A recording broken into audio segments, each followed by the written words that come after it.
ine dzidziso ine nhungamiriro yekuti pagwara reupenyu ndipo patinoona ana sekuru vedu ari masvikiro nemapositori topa kumatendo kuvayara shumba vatidzidzisa nekutipawo gwara iri.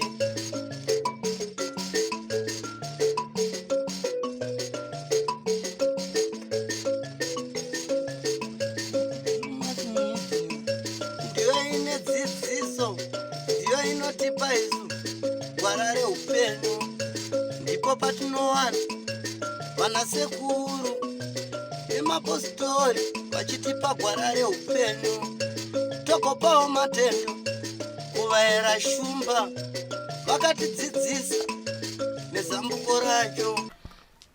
Kazwai muri yeZimbabwe. Ndinoimba muri vatano. Chera, happy new year.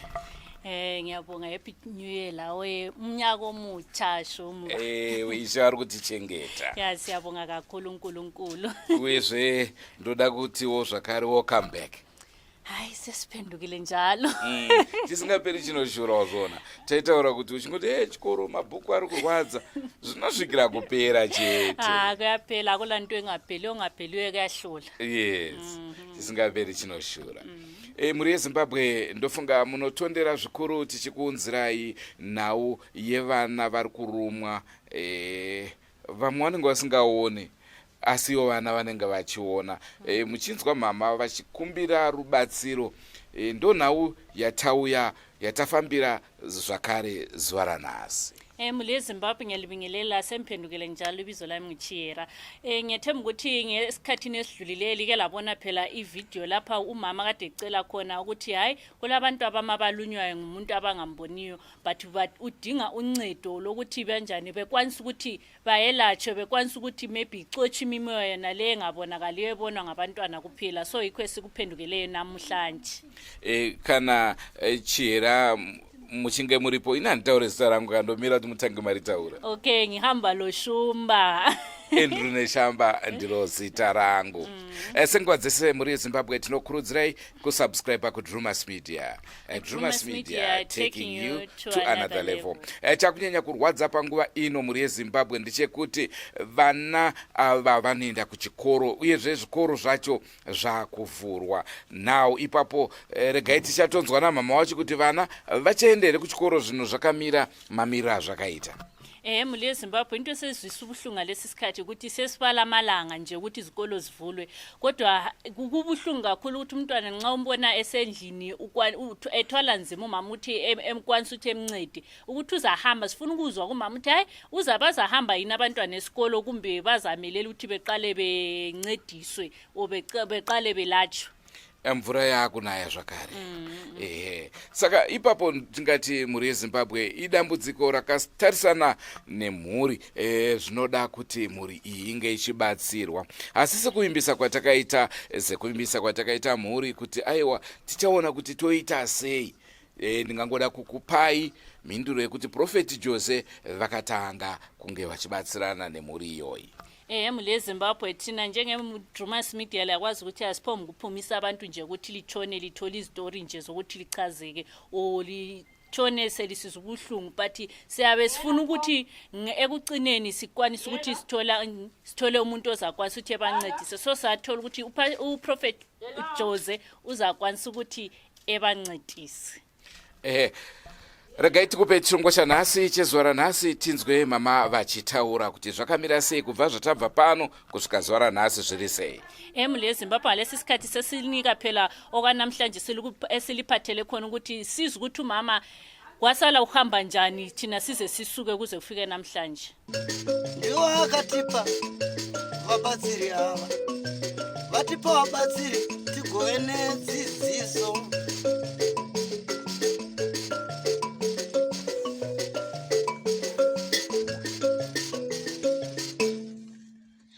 Nganyime mpururu. Mushaona harangero. Mushaona harangero. Mabira kakunemi naimdzimire maberekana. Vana vakasara vachimonywa maoko, vachimonywa makumbo, vachinzi munofanira kuita zvirema. Takazosara tichiona ropa ratakaona pasilabhu, tariona ndobva razonyura. Mwana akasara achiona zvinhu zvaanoona mazuva ese, tikazomupa soti kuti osoti kanda. Zvinhu zviye zvaibva zvatanga kutaura zviri pasi kuti musati tosvora, musati mwaisoti, tatumwa nyama ndiyo yatiri kuda. Asi kumanifesta kune uchiita mwana, dzimweni dzenguva kwacho anenge achitotaura kuti ndinhingi, vakabata banga varoda kundibaya. Ndio zvinhu zvakasara zvichiitika pano. Paropa apa ranga rakawanda here ropa? Ropa ranga rakawanda raitoyerera, asi tikazoti nekufamba kwenguva patikazotarisa tikaona ropa vasisina. Ranga riri pamuvhu? Ranga riri pasilabhu mukati muno. Okay. Ko pamati maimwe yasoti muchizonzwa mazwi yanga ari mumhepo? Mazwi yanga ari pasi, papari panze. Mwana ndiyaiti icho chinhu chiya icho chakuya kuzondiruma, nekuti time yekuti anochiona isusu tinobva tamuhwandisa tomubereka kuitira kuti asarumwe tomuvhara maoko, nekuti chinhu chinowanzomuruma maoko chete ndo anorumwa nawo. Saka taibva tamupa soti kuti kanda, chinhu chichibva chataura kuti muri kunditosvora, tatumwa nyama ndiyo yatiri kuda pano. Vanhu vari kutaurwa pakumanifesta kwevana ndivo vaya vamaifungira here kana kuti vamwewo vanhu? Ndivo vaya vataingofungira. Kune hama 2 dziri kutaurwa nemanext door 2 ari kutaurwa, asi manext door 2 aya ari kutaurwa ndokwakapotera tete vachiramba kuenda nemwana paakafuta dumbu, ndo kwavakasara ikoko vakapanana nhamba dzefoni vakaita sei. Ndo vamwe vari kutaurwa, zvichireva kuti vanofanira kunge vachibata-batawo zvakare. Vari pamwe chete nekuti mwana akamanifesta akati tiri pamwe chete, vanhu vari padhuzawo ndo vatiri kutuma. Kunze kwaprofeti Jose avo vatangawo zvakare kukubatsirai, pane here vamwe vanhu vanga vachikubatsirai uyezve zvakamira sei? Kwakatanga kuya profeti Muchefa, vakanamatawo. Aiwa, musiyo takarara zvakanaka, atiri kunyeba. Vana vakaswera zvakanaka, zvikazongoti tangei nevamwe vanhu vari kuyo vachibatsirawo, vachingoisiwo munamato. Zvinongoita kunge zvaiti tonhorei mbijana, zvikatanga zvinotanga. So far naprofeti Jose vati vakubatsiraiwo zvakadini? Profeti Jose vakatibatsira nezuro, vakanamata. Vanamata, aiwa tarara zvakanaka, zvazongotanga futi makuseni. Asi vakati vacharamba vaine mhere kana kuti zvakatopera kunamata kwavakaita? Vacharamba vanesu, izvezvi zviri kufanira kutoenda kwaprofeti Jose, I think nemangwana. Vakati ndinokupai 3 days kuti zvinhu zvenyu zviiti. Kunzima. Muli eZimbabwe ngiyathemba liyazizwela kuthiwa inkemenkeme endaba abakwazisa indebele esijulileyo.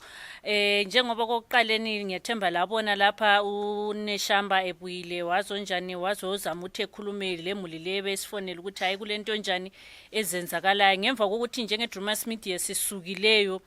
Umama uyakhuluma lapho ukuthi akulanto eyatshintshayo, kuba khona amaprofita ababuyayo befuna njani bezama ukuthi bencedise. Yes, kubula abanye basithi bengakhuleka bekwanisa ukuthi belale kuhle bevuka abantwana be right betshone emebhilanga be right, but kungaqala ke besoqalile ngemva kwakho nokhu thina sisukileyo njenge-Drewmas Media uyakhuluma ukuthi abantwana sala izisu zabo zikhukhumala, laba abalunywa abantwana ngoba izinto lezi zibonwa ngabantwana. Abantwana baba bekhuluma ukuthi mama liyambona uzibane bani beqamba phela obabakazi izihlobo zabo labanjani labanye omakhelwane.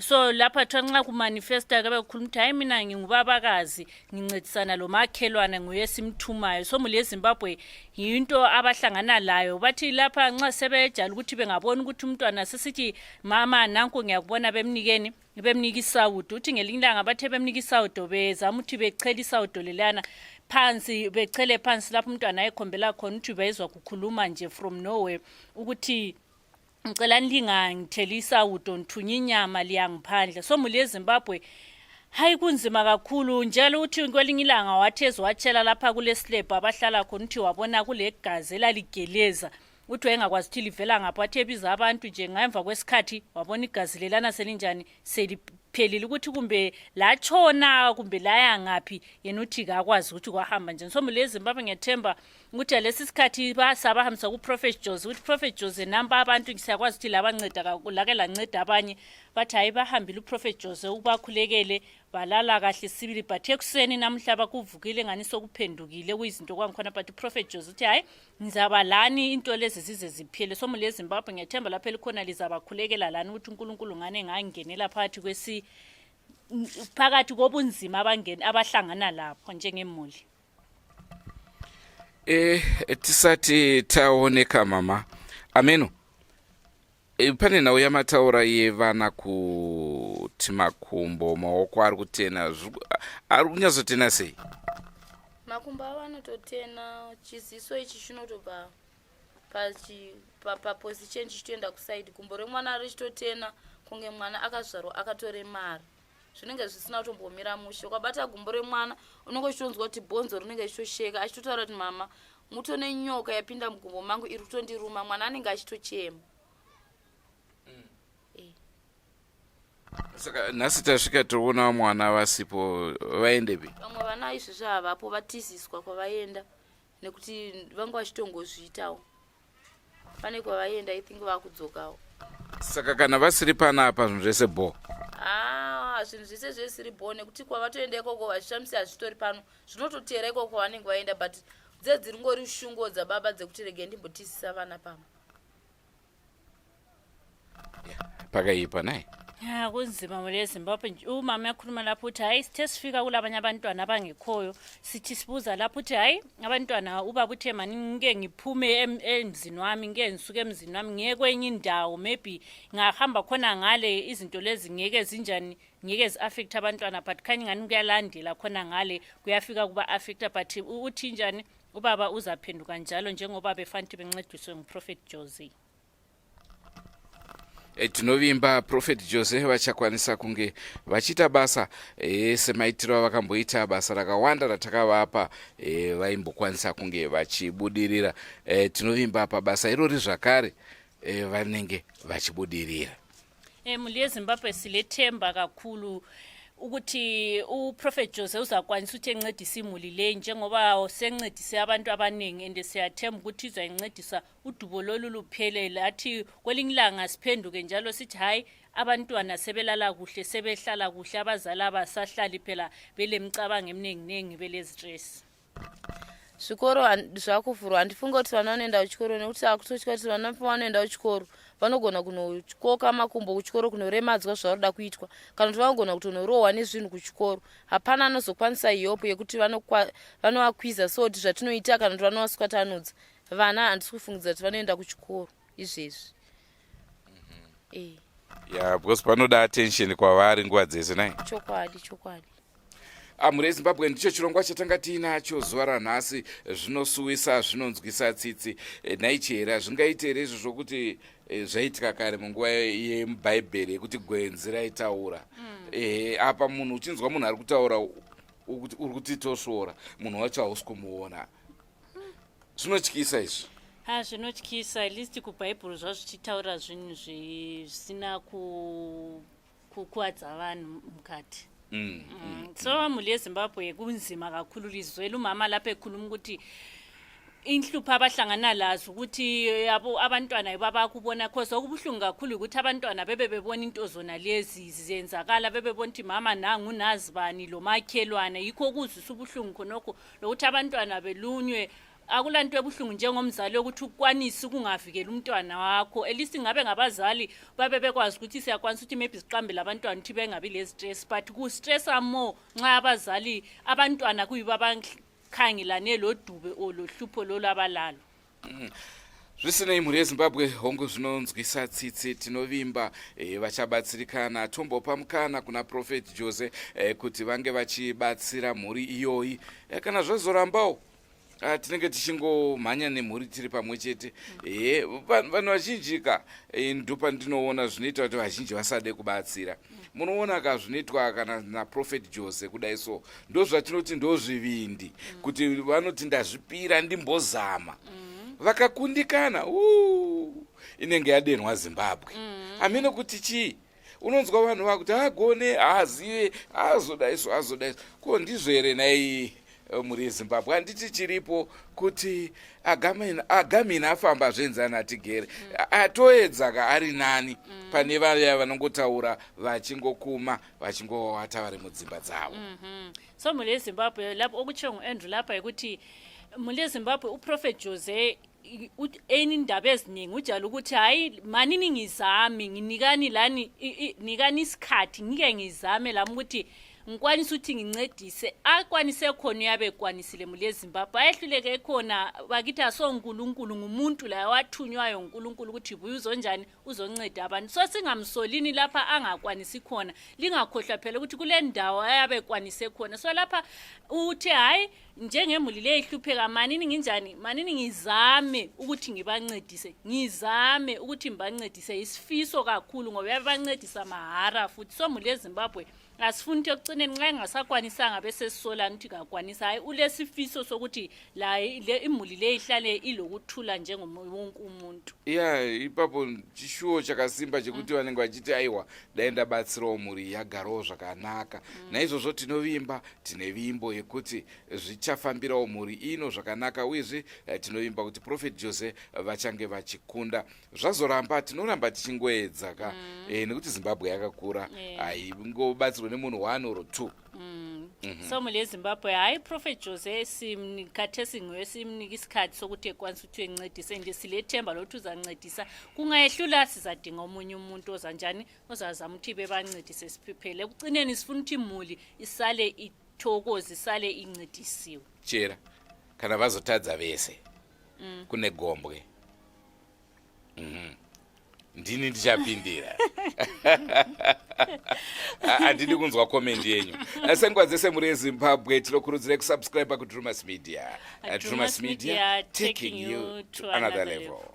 Goodbye my friends, goodbye my friends,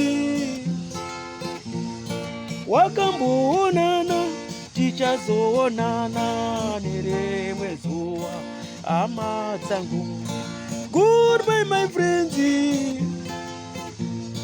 goodbye my friends, wakamboonana tichazoonana nerimwe zuva hama dzangu. Ini ndokuenda kubasa kwangu, iwe makiwe mkaranga.